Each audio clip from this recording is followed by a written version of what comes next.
So how should you be dealing with anxiety? Well, very simply, what you should be doing is addressing the subconscious anxious mechanism that causes your anxiety in order to completely eliminate the reaction in your subconscious mind so that you can become completely anxiety-free. Now, how do you do this? Well, first of all, let me explain how the anxiety is built in your subconscious mind, and that will give you an insight then into understanding how we can get rid of that behaviour.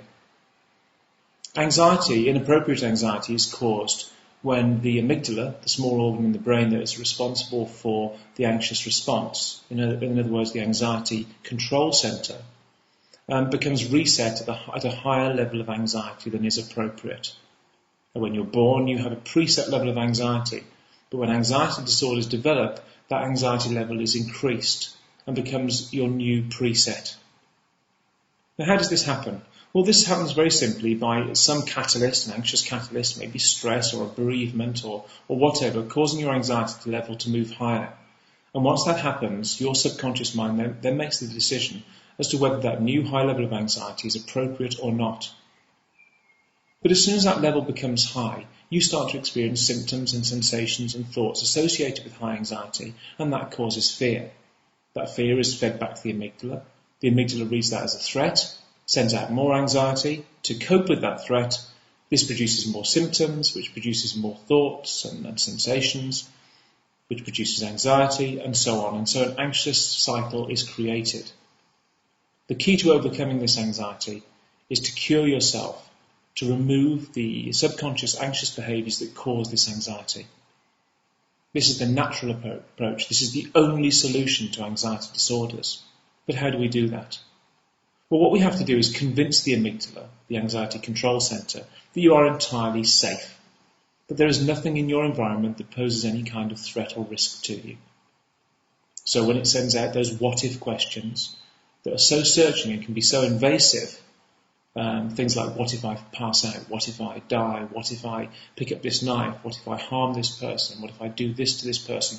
All of these thoughts are completely appropriate in the anxiety response because they're designed to do a risk assessment of your environment.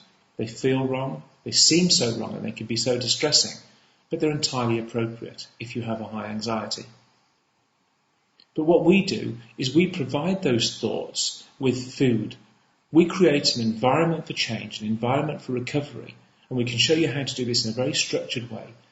That when your sensory organs, your eyes, your ears, your nose and your mouth and your skin feed back to your amygdala the data it needs to make a decision about your anxiety levels, it receives data that makes it reset to a normal level of anxiety. And this can be done very, very quickly. I did it in my recovery, and I've since shown tens of thousands of people around the world to do the exact same thing. And my psychologists and my team of counsellors are there to help you to do this whenever you need their support. And it can be done very quickly. In fact, I've had people do this in hours, not days, hours, and make a full recovery. And this is why health organisations, psychologists, doctors, psychiatrists, and mental health practitioners from around the world recommend the Linden Method programme, because it provides a curative device. It will cure you. I hope you give us the opportunity to show you how we can cure you of your anxiety disorder and how you can overcome your anxiety permanently. Thanks for your time.